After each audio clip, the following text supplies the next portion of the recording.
Welcome to एडुजोस में आप सभी लोगों का स्वागत है। दोस्तों, आज की इस वीडियो में हम लोग लेंस के बारे में जानेंगे। इससे पहले हमने दर्पण के बारे में पढ़ा था। प्रकाश का परावर्तन और अपवर्तन चैप्टर, जो कि एनसीईआरटी की बुक क्लास 10 से है ये, और इसमें ये 10वां चैप्टर है। और इसके अंदर हमने पहली वीडियो देख ली थी। अब ये सेकेंड पार्ट है। इस वीडियो को भी ध्यान से देखिएगा, क्योंकि काफ़ी सारे सवाल रेलवे ग्रुप डी में इसी चैप्टर से देखने को मिल रहे हैं। गोलीय लेंसों के द्वारा जो अपवर्तन है वो किस तरह से होता है। देखिए, घड़ी साज के आवर्धक में भी एक लेंस होता है, वो भी आपने देखा होगा। घड़ी वाला जो घड़ी ठीक करता है, आपने देखा होगा उसके बहुत छोटे छोटे पुर्जे होते हैं। उसको देखने के लिए छोटे आवर्धक लेंस का वो इस्तेमाल करता है।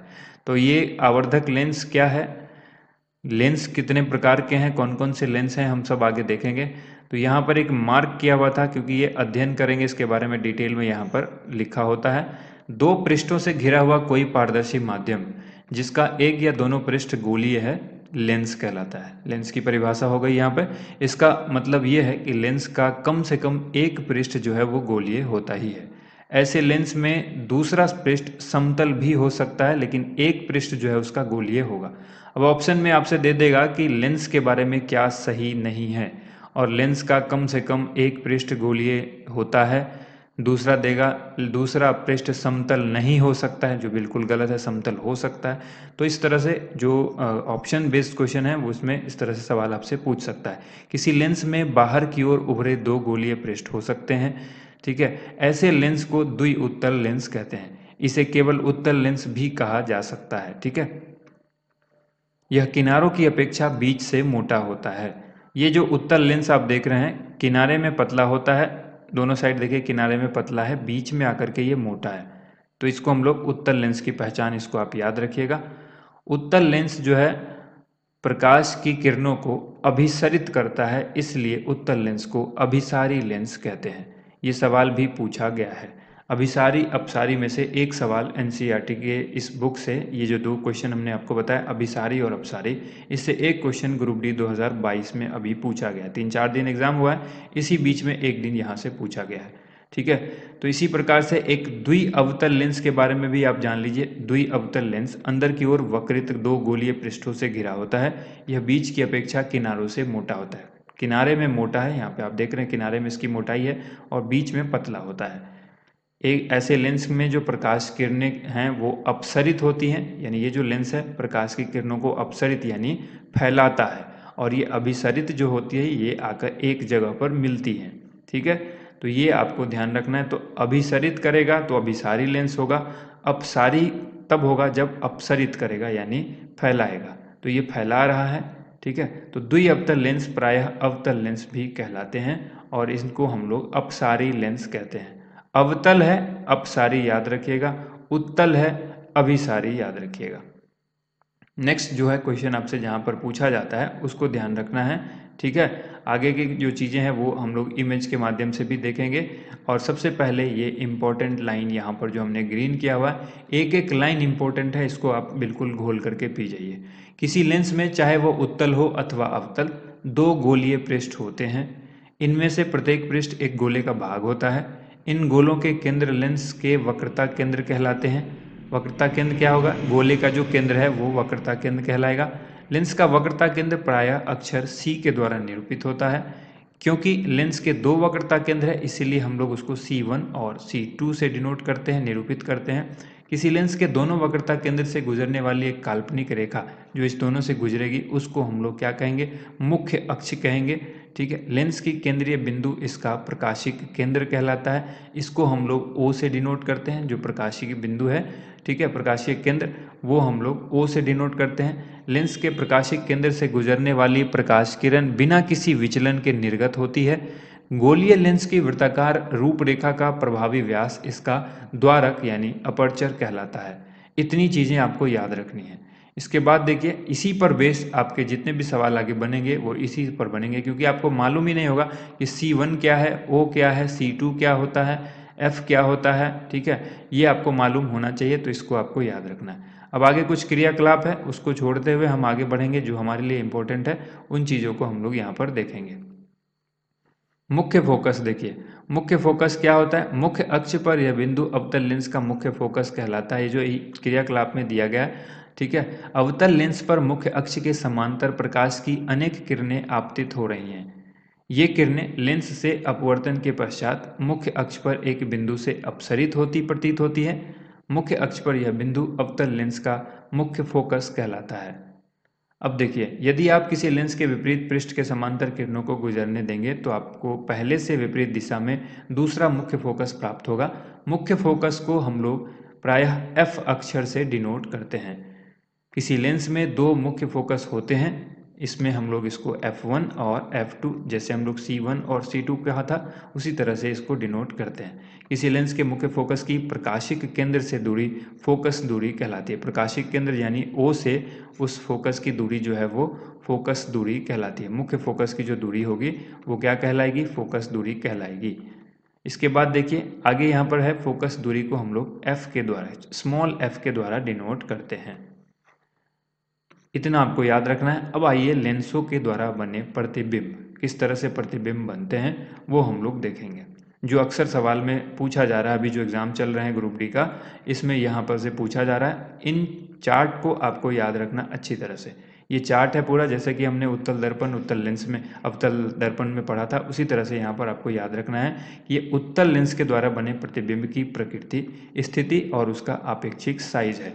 बिंब यानी इसको हम लोग वस्तु कहते हैं, वस्तु की स्थिति है यहाँ पर। ये प्रतिबिंब यानी उसकी जो इमेज है उसकी स्थिति है, और प्रतिबिंब का उसका साइज और अपेक्षिक साइज है। प्रतिबिंब की प्रकृति यानी उसका नेचर कैसा है वो यहाँ पर दिया गया। 6 टाइप की यहाँ पर जो है स्थिति बनती है।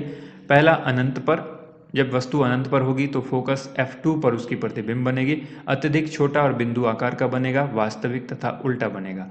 2F1 से परे जब होगा तो F2 और 2F2 के बीच बनेगा, छोटा बनेगा, वास्तविक और उल्टा बनेगा। 2F1 पर जब होगा तो 2F2 पर प्रतिबिंब बनेगा, समान साइज का बनेगा, यानी जिस साइज की वस्तु है उसी साइज का बनेगा। तो ये वाला इंपॉर्टेंट है, ठीक है, इसको ध्यान रखिएगा। वास्तविक तथा उल्टा बनेगा। F1 तथा 2F1 के बीच होगा तो 2F2 से परे बनेगा, यानी उससे थोड़ा दूर बनेगा। बड़ा जो है यानी विवर्धित बनेगा, वास्तविक और उल्टा बनेगा। फोकस F1 पर अनंत पर बनेगा, जब फोकस F1 पर रखा होगा तो अनंत पर बनेगा। असीमित रूप से बड़ा अथवा अत्यधिक विवर्धित बनेगा, और वास्तविक तथा उल्टा बनेगा। तो सभी केस में यहाँ पर 5 केस में हमने देखा वास्तविक और उल्टा। केवल मात्र एक यही केस है जिसमें आभासी और सीधा बनता है, और वो केस क्या है? फोकस F1 तथा प्रकाशिक केंद्र O के बीच। F1 और प्रकाशिक केंद्र O के बीच जब होगा तो इस जिस ओर वस्तु होगी उसी ओर बनेगा। और आज ये ग्रुप डी के सेकेंड शिफ्ट में ये क्वेश्चन पूछा भी गया है, ठीक है। ग्रुप डी के आज 23 अगस्त को ये क्वेश्चन पूछा गया है कि अगर वस्तु फोकस और प्रकाशिक केंद्र के बीच हो तो प्रतिबिंब कहाँ कैसा बनेगा? तो जिस ओर वस्तु है उसी ओर बनेगा। आभासी बनेगा, बड़ा बनेगा यानी विवर्धित बनेगा, और सीधा बनेगा। तो ये थी उत्तल लेंस की प्रकृति, और इसमें इमेज बनने का पूरा जो है वो स्वरूप, किस तरह से बनता है इमेज। अब आगे हम लोग अवतल लेंस के बारे में देखेंगे। इसमें सिर्फ 2 स्थितियां हैं, दोनों आपको याद रखनी है। जब वस्तु अनंत पर हो तो फोकस पर F1 पर बनेगा, अत्यधिक छोटा और बिंदु के आकार का बनेगा, आभासी तथा सीधा बनेगा। अनंत तथा लेंस के प्रकाशिक केंद्र O के बीच हो तो क्या बनेगा? F1 और O के बीच बनेगा, छोटा बनेगा, आभासी तथा सीधा बनेगा। ये अवतल लेंस का है, ठीक है। तो अवतल लेंस में दोनों ही स्थिति में आभासी और सीधा प्रतिबिंब बनता है, और छोटा बनता है, बड़ा नहीं बन सकता है। तो ये आपको याद रखना है।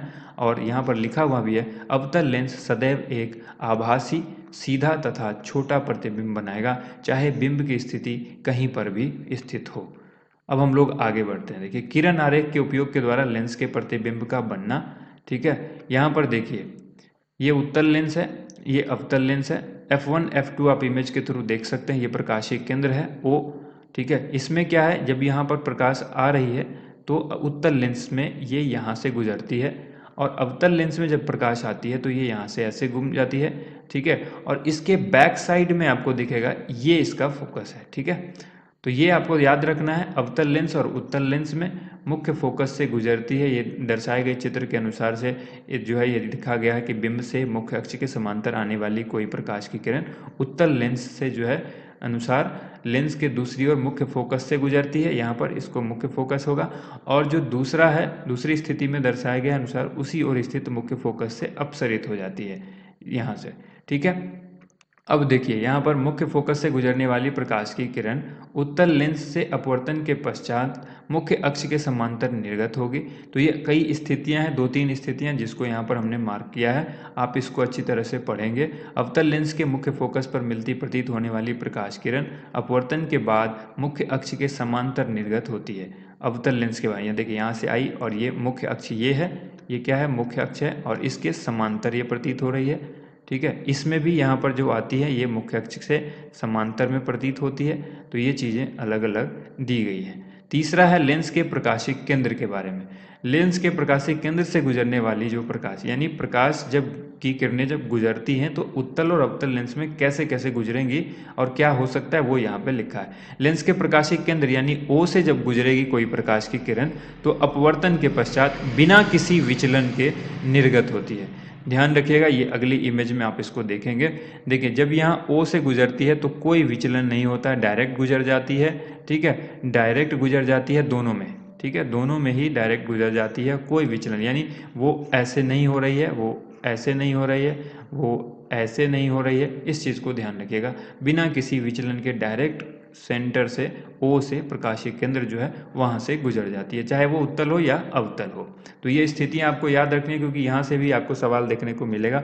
अब जो हमने इमेज पढ़ा था कि इमेज कहाँ कहाँ पर बनती है, कैसी बनती है, उसी को यहाँ पर अलग अलग चित्रों में दर्शाया गया है। स्थिति 1 को दर्शाया गया, स्थिति 2 ये पहले उत्तल लेंस के बारे में है। यहाँ पर वस्तु रखी है तो इमेज यहाँ बनेगी, वस्तु यहाँ पर रखी है तो इमेज यहाँ बनेगी। ठीक है, उसी तरह से चौथी स्थिति है ये तीसरी थी, पांचवी और छठी, 6 स्थिति है जिसमें आपको याद रखना है। और छठी स्थिति जो इसकी थी उसमें क्या था कि इमेज सीधी बनती है और यहाँ पर आप उसको देख भी रहे हैं कि वस्तु यहाँ पर रखी है तो इमेज यहाँ सीधी बन रही है और जिस ओर वस्तु रखी है उसी ओर बन रही है। बाकी देखिए यहाँ अनंत पर बन रही है। इससे ऊपर वाली स्थितियों में आप देखिए यहाँ काफ़ी बड़ी बन रही है, जिस बैक साइड पे बन रही है। ठीक है, उसके बाद देखिए वस्तु के मतलब अपोजिट बन रही है, यहाँ भी बाहर वस्तु के अपोजिट बन रही है, बड़ी बन रही है। लेकिन यहाँ पर जो देख रहे हैं आप छोटी बन रही है, लेकिन कहाँ बन रही है, वस्तु की ओर बन रही है, वस्तु इधर है और इसी ओर बन रही है। तो इसीलिए हम लोग इस दूरी को निगेटिव में भी कहेंगे। ठीक है, यानी इधर बढ़ रही है तो ये वस्तु यहाँ से कितनी दूर है वो आगे हम लोग जब देखेंगे ये लेंस के सूत्र से संबंधित जब सवाल होगा उसमें देखेंगे। उसी तरह से ये 2 स्थितियाँ अवतल लेंस की है जिसको आपको देखना है कि वो कहाँ कहाँ पर बनती है। एक तो है उधर ही जिधर वस्तु रखी हुई है और दूसरी भी वही है जिधर वस्तु है। तो अवतल लेंस में वस्तु जिधर है उधर ही प्रतिबिंब बनेगा, ये आपको ध्यान रखना है। एक बिल्कुल छोटा बिंदु के आकार का, दूसरा जो है वो थोड़ा छोटा बनता है। अब इसी तरह से इसमें आवर्धन पूछेगा आपसे, इसकी जो फॉर्मूला है उससे सवाल पूछेगा। गोलीय लेंसों के लिए चिन्ह परिपाटी, चिन्ह परिपाटी वही है ठीक उसी तरह से जैसे हमने दर्पण में पढ़ा है। अगर आपने दर्पण में नहीं पढ़ा तो इस वीडियो को देखें जाकर के, किस तरह से हमने बताया कि जैसे एक्स एक्सिस और वाई एक्सिस आप देखते हैं, यहाँ पर ये प्लस होता है, इस साइड भी बढ़ेंगे हम यहाँ से, इससे आपको देखना है, इससे ऊपर यानी अगर कोई चीज़ है तो प्लस है, इससे इधर है तो प्लस है, इधर वाली चीज़ माइनस है और इधर वाली भी माइनस है। यानी अगर इमेज ऐसे बनती है तो इमेज की जो ऊंचाई होगी हमको वो माइनस में डिनोट करके बताना है। इधर अगर कोई चीज़ है तो यहाँ से इसकी दूरी कितनी है वो अगर बताना है तो माइनस में बताएंगे। ठीक है, और यहाँ से अगर ऊंचाई पूछी जाती है तो इस तरफ बढ़ रही है तो ये प्लस हमने बताया, और अगर इधर से इधर की दूरी कोई चीज़ की बतानी है तो हम प्लस में बताएंगे, और अगर इमेज ऐसे बनती है तो हम उसको प्लस में बताएंगे।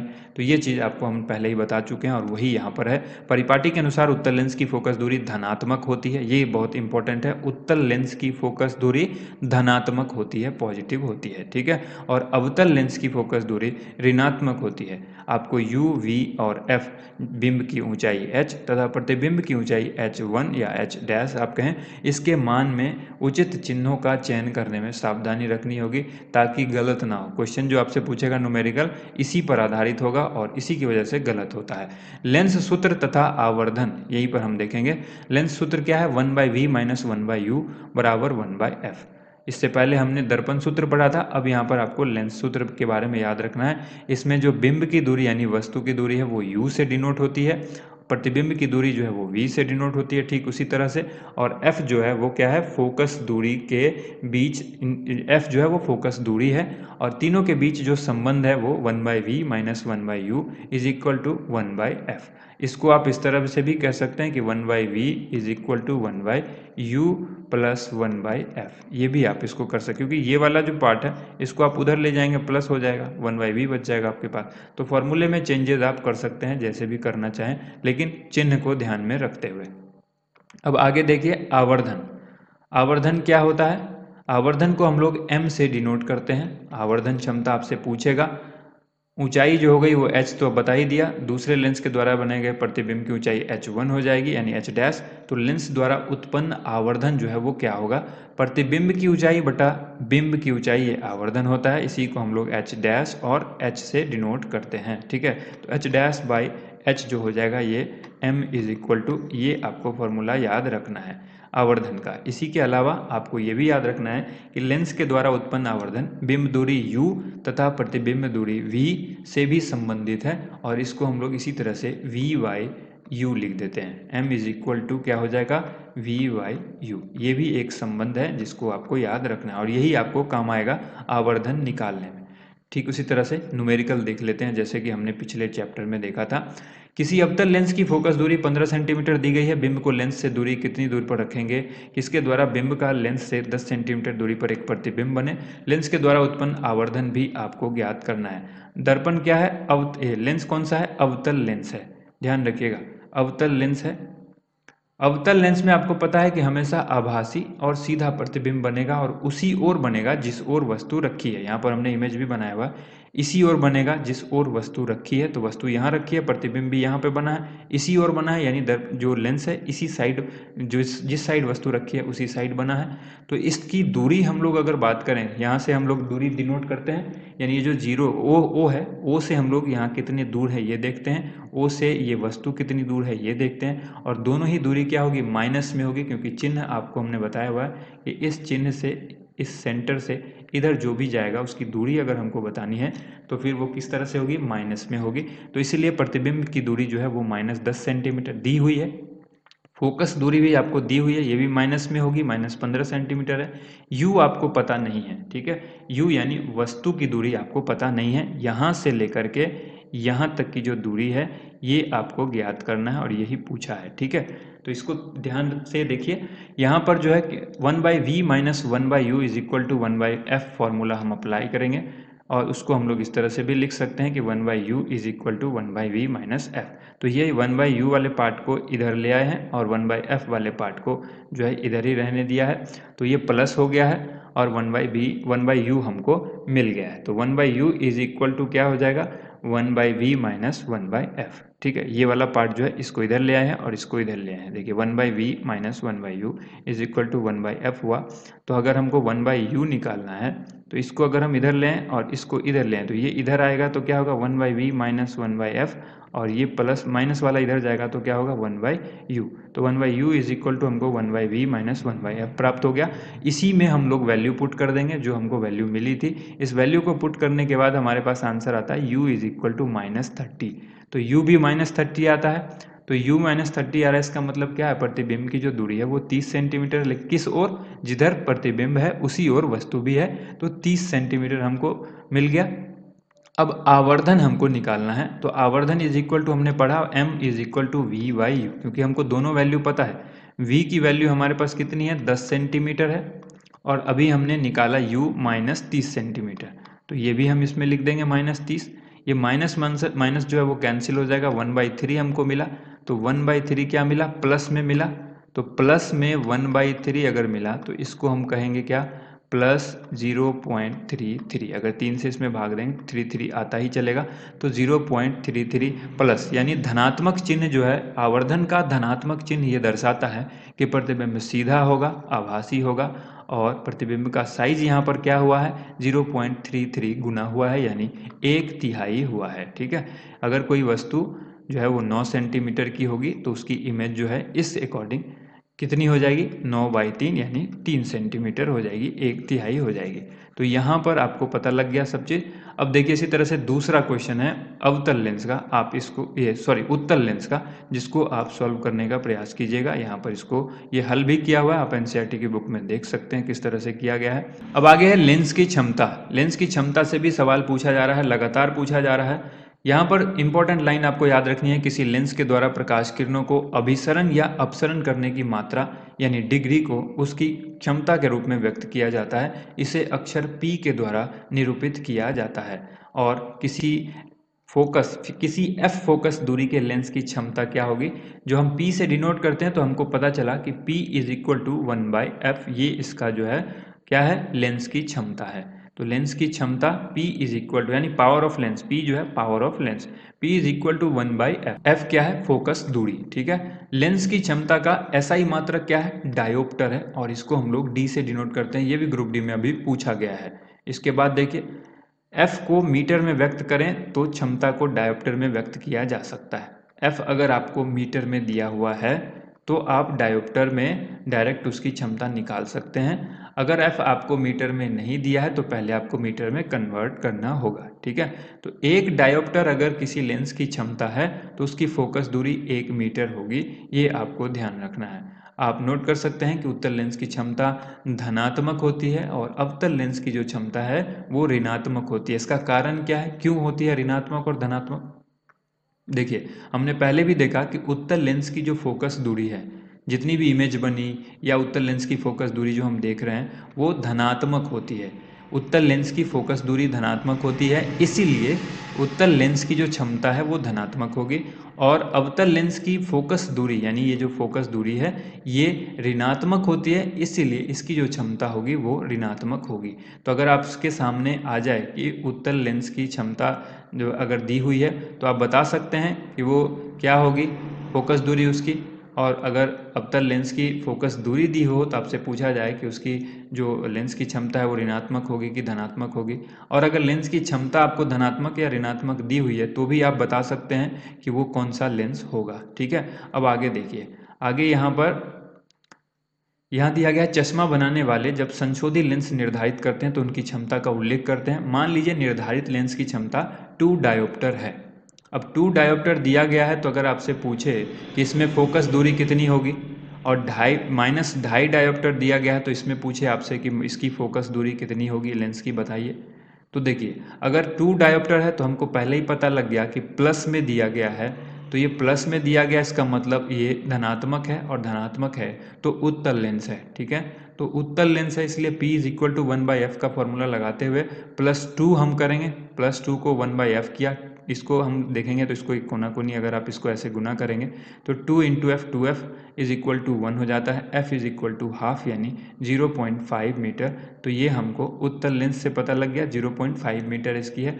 अब देखिए, अवतल लेंस होता है तब जब आपको दूरी जो है, ये जो इसकी जो क्षमता है माइनस में दी गई है, क्योंकि इसकी फोकस दूरी माइनस होगी तभी तो ये ऋणात्मक है।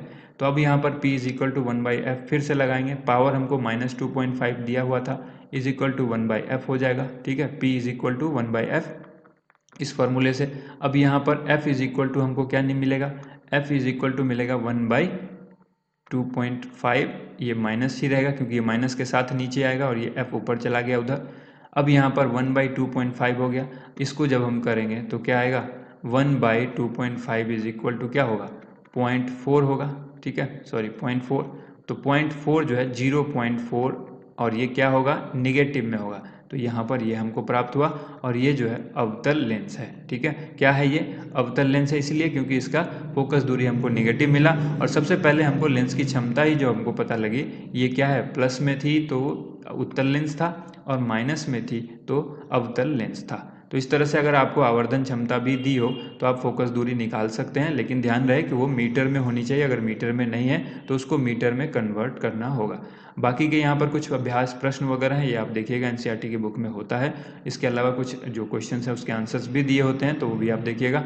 उम्मीद करते हैं आपको ये वीडियो पसंद आई होगी। वीडियो को ज़्यादा से ज़्यादा लाइक एंड शेयर कीजिएगा। थैंक यू सो मच, आप सभी लोगों का वीडियो देखने के लिए बहुत बहुत धन्यवाद।